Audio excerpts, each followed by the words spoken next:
The second question is from Mark's King. Is masturbation haram for teens?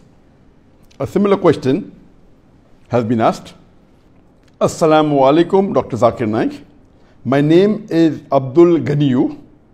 I would like to know the ruling on masturbation. I traveled and left my family behind for greener pasture for about 1.5 years now. I miss my wife very much. When I call her online for video chat, we sometimes end up with masturbation. I would like to know if this is sinful or not. A similar question is asked by a third questioner. Assalamualaikum, sir. I am Habibullah Islam from Assam, India. I am a student. Is masturbation haram in Islam? I do this and later I regret. I do tawbah, but after some days I do it again. I can't find the solution to this problem. I am unhappy with masturbation and what I do. The question that is masturbation permitted in Islam is a very common question, and literally every session I have 1 or 2 people asking this question. But I've been trying to avoid answering this question, but today I decided that let me answer this question. As far as the act of masturbation is concerned, the scholars in Islam, there are different opinions. But the majority of the scholars, they say that masturbation in Islam is haram. Even though majority of the scholars say haram, there's a large number which also say that it is makruh. And there's another large number of scholars who say that it is mubah, it's optional. So I would like to say at the outset that majority of the scholars, in terms of percentage, majority, they say that it is haram. But a large number, there may not be majority, but the number is huge. A large number of scholars, they also say it is makruh, it is discouraged. And another large number, though not in majority, they also say that it is mubah. And we'll discuss this issue today, and I'll let you know that which group of scholars do I agree with towards the end. As far as the jurist, the fuqaha, amongst the Shafi'i and the Maliki, almost all of them, they say that masturbation is haram. And according to Imam Ash-Shafi'i, may Allah have mercy on him, he says it is haram, and he quotes the verse of the Quran from Surah Al-Mu'minun, chapter number 23, verse number 5, 6 and 7.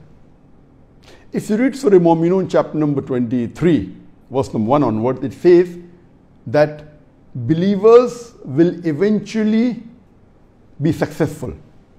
Verse number 2 says, those who humble themselves in prayers. Verse number 3 says, those who avoid vain talks.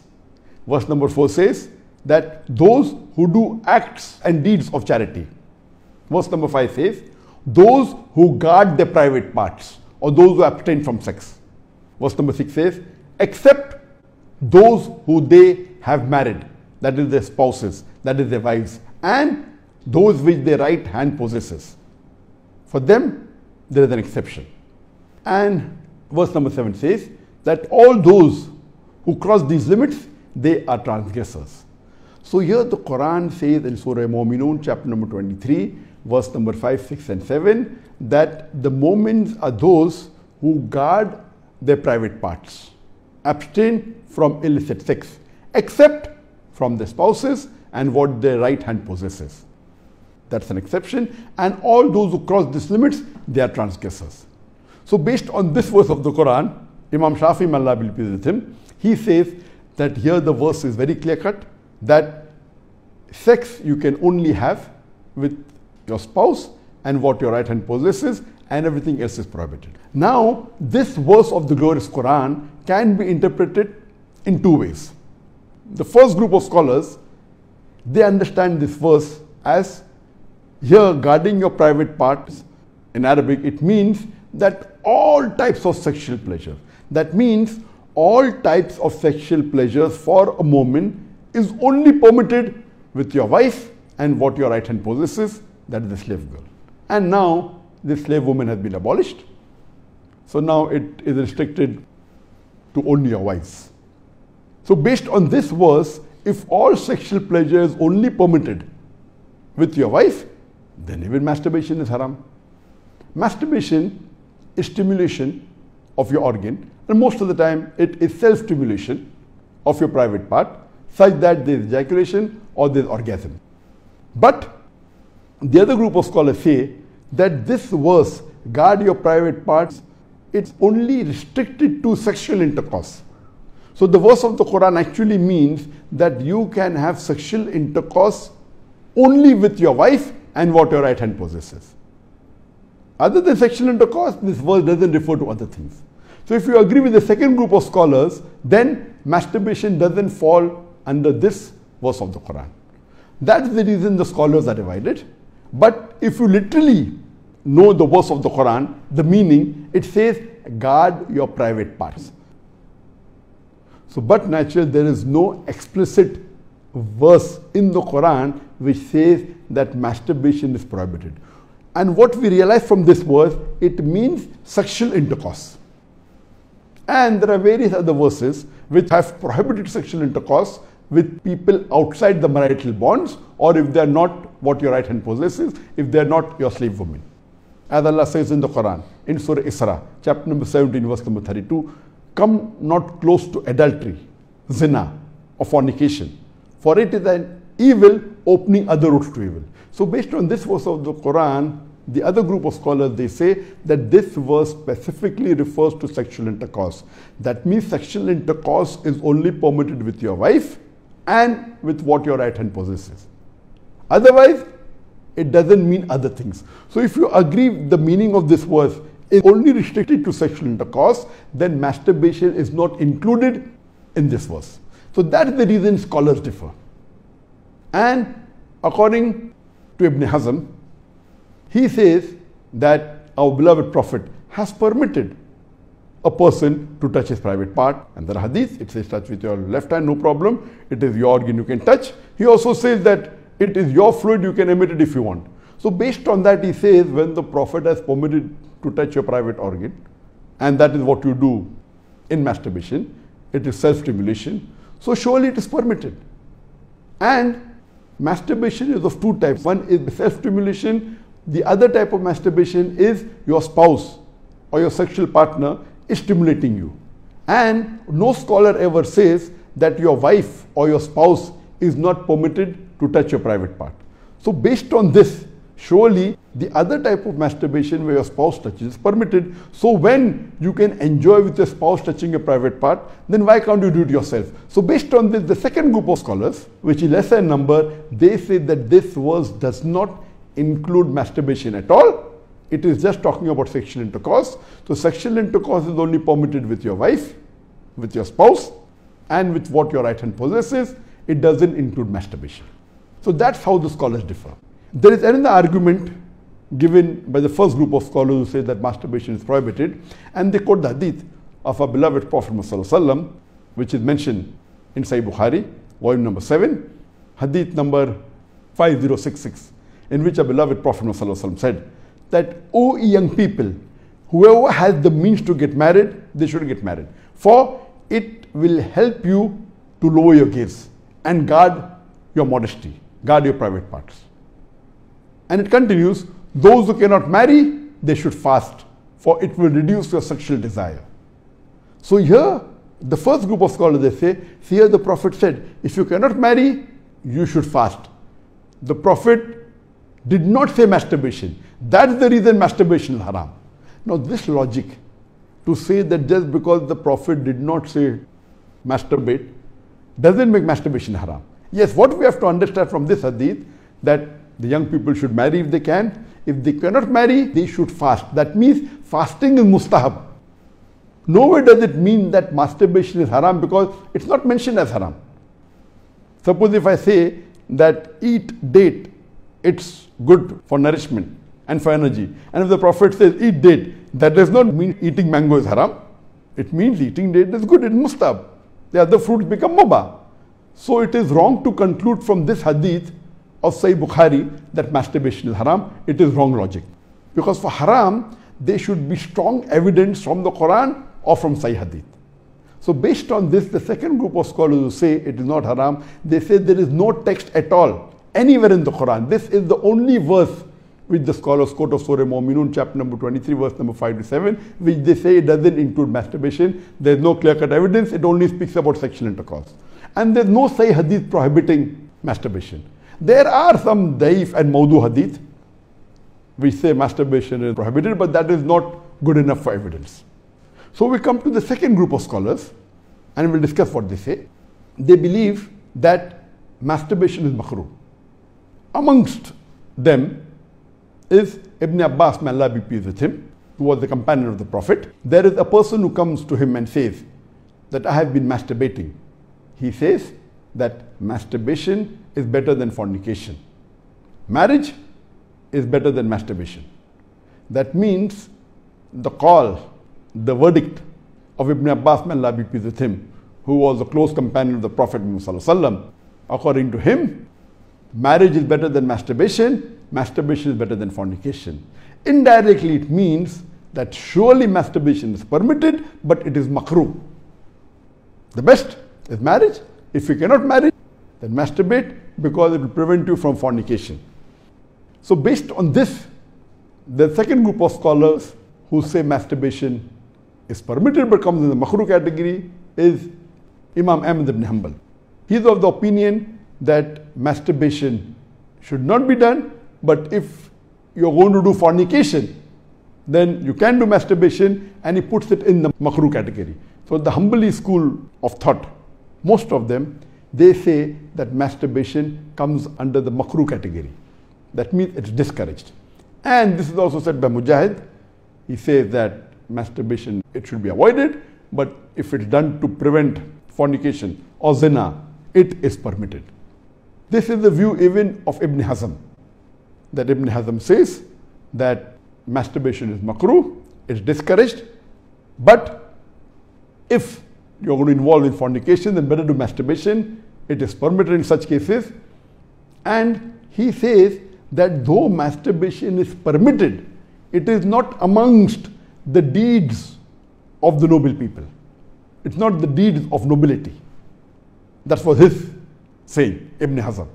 That means the noble people normally don't do it, so it is discouraged. So that is the reason this group of scholars put it in the makrooh category. There are many other scholars in this category. Time will not permit to discuss that. The third group of scholars, they put in the mubah category. The students of Ibn Abbas, some of the students, they understood that Ibn Abbas has put masturbation in the makrooh category, and even they say it is makrooh. But the other group of students of Ibn Abbas, may Allah be pleased with him, they said that it is mubah, permitted, without any condition. Amongst them, we have Jafar bin Zaid.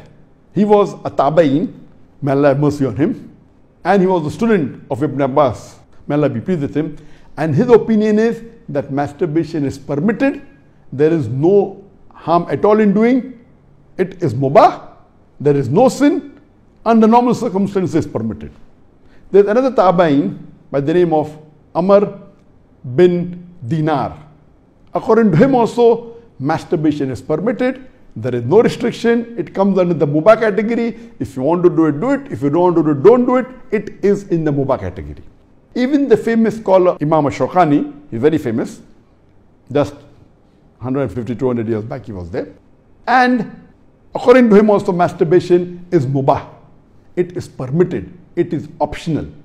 If you want to do it, do it. There is no sin. If you don't do it also, there is no problem. It is under the mubah category. And even according to Bardawi, he says that masturbation is makrooh, but depending upon the situation, if it causes you trouble, it comes under the haram category. And he also goes on to say that if you fear you will do fornication, masturbation becomes fard. That's his opinion. So here you have three groups of scholars. One group which is the majority saying it is haram, based on the verse of Surah Mu'minun, chapter number 23, verse number 5 to 7.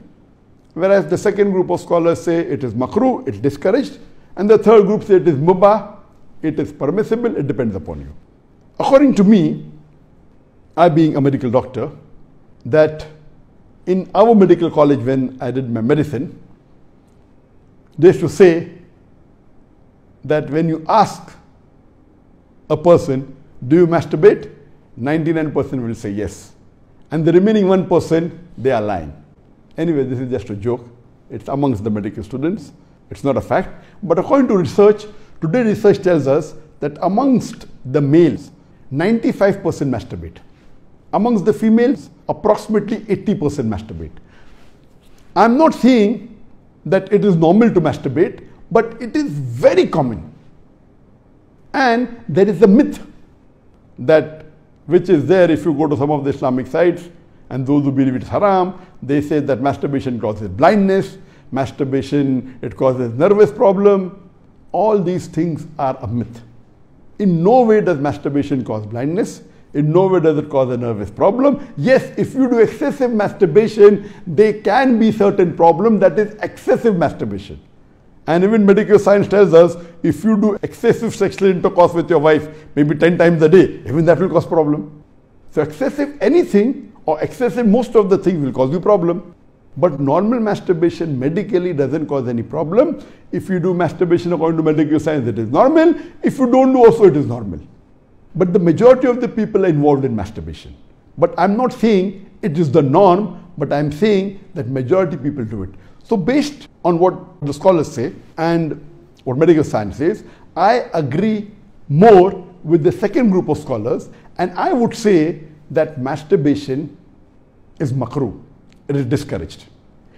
To make anything haram, you require a strong evidence from the Quran or from Sahih Hadith. And there is no evidence whatsoever. The verse of the Quran, I do agree with the second group of scholars. For example, Ahmad ibn Hanbal, may Allah be pleased with him, and the other group of scholars, Ibn Abbas, may Allah be pleased with him. I believe with Ibn Abbas' call that it is not haram. And this verse of Surah Mu'minun, chapter number 23, verse number 5 to 7, does not include masturbation. It's not prohibited. It is restricted to sexual intercourse. And I put it, because there's no evidence, it will either come in the mubah. I put in the makruh because I agree with the call of Ibn Hazm that it is not the act of nobility. But because majority of human beings are involved in it and there is no evidence from the Quran and the Sunnah to prohibit it, I put in the makruh category. Everything the majority do is not correct. For example, today, according to research, 95% of the women in the Western countries, before they pass the university, they are involved in zina. That does not make zina halal, not at all. The Quran is very clear cut in Surah Isra chapter 17 verse number 32 that zina is prohibited, it is haram. Majority doesn't give it a sanction to make it halal, but if there is no text in the Quran or Sahih Hadith prohibiting it, it becomes mubah. I put it into the makruh category for various reasons. What are the reasons? It's not the act of the noble people. Number two, that excessive masturbation is haram. It can cause problems, it can cause health problems, it can cause psychological problems, and most of the time, masturbation is associated with haram activities. Most of the time, masturbation is associated with pornography. Whether you're watching a blue film or a pornographic film, or you are watching obscene photographs, images. Here itself, if it associated with haram activity, that again becomes haram. So if you associate masturbation with pornography or with obscene photographs, it is haram and that is prohibited, and it leads to that high chances. That's the reason I would say that best is to avoid. But if you cannot marry for various reasons that we have, so the best would be you fast, as was recommended by beloved Prophet in Sahih Bukhari, volume number 7, hadith number 5066, that, O young people, whoever has the means to get married, they should get married. For it will help you to lower your gaze and guard your modesty. And if you cannot marry, then you fast, it will reduce sexual urge. And this is scientifically proven that if you fast, it reduces your urge of your sexual desires. So the best is to fast. But it will not be possible to fast always, and depending upon the levels of sexual urge, that keeps on differing. So based on this, the mustahab is to fast. But if you cannot, or if that's not sufficient to suppress your desire, and if you have to masturbate, it is permitted. It is not a sin. There is no evidence anywhere in the Quran or Sahih Hadith which says that if you masturbate, you get a punishment. Here, the reason I'm saying this, that I being a medical doctor, I know that there are many Muslims, many of them, hundreds, who have come to me for consultation. And they believe, because of the views of most of the Muslims, they are good practicing Muslims, but they believe it is haram. So they come to me, and the similar what question was asked, that he's tensed, he's unhappy, and he has got mental stress. Because they are good practicing Muslims, they pray 5 times salah, but they realize and they think masturbation is haram, so they get tensed up and worked up. And this causes many a time big problem. Because they think it is haram and they're doing it and they have the guilt feeling, this guilty conscience prevents them sometimes or many a time even to do good deeds. It disturbs them in their salah, it disturbs them in the reading of the Quran. So because of not knowing the fact, what is there in the medical science today, these people think it's haram, it disturbs them. So I would like to tell you that I'm not giving a blanket rule that do it. I'm just telling you best avoid it. But if you have sexual urges which you cannot suppress, doing masturbation is not haram according to me. It is permissible. Don't do it excessively. Once in a while, no problem. Don't be mentally disturbed that it's haram. And as the questioner asked, I have asked for forgiveness, again I do it. I repent, again I do it. So let me tell you that if you come under this category where you have sexual desire, that keeps on differing from different people. Some people have high sexual desire, some people have medium, some people have less. So if you fall in the category of people who have high sexual desires, and if you're not married, and if you have to masturbate, though it is makruh, I would say it's discouraged, but don't have the guilt feeling, don't do it excessively, don't do it along with pornography. And I would go to the extent that if, because of this, you're going to do fornication, or zina, or adultery, then according to me, masturbation becomes mustahab. And as mentioned by Imam Ibn Hanbal and Ibn Abbas, may Allah be pleased with him, that masturbation is better than fornication. So normally according to me, I would like to repeat, I'm not giving a blanket permission all of you should do. According to me, masturbation comes in the makruh category. Best is to avoid it. If you have the urges and if you're not married, better that you fast. If the urges are yet there, then masturbation is permitted. There is no sin, there is no punishment, you don't have to feel guilty. And if you have the urge and if you think you'll do fornication, then better do masturbation and avoid fornication and marry as soon as possible. We know that masturbation differs in different people. Even after marriage, masturbation, majority of the people masturbate. 70% of the males after marriage, they masturbate. But of course, by age it keeps on reducing. Marriage also reduces. The more sexual intercourse you have, it reduces. So this is my view regarding masturbation. It is makruh. Avoiding is the best. Next option is fasting. If you yet have the urges, then it's permissible. Don't have the guilt feeling, and see to it that you practice and stay on the Quran and Sunnah, offer your salah and do your ibadah, and inshallah pray to Allah subhanahu wa ta'ala that He keeps you on the straight path. Hope that answers the question.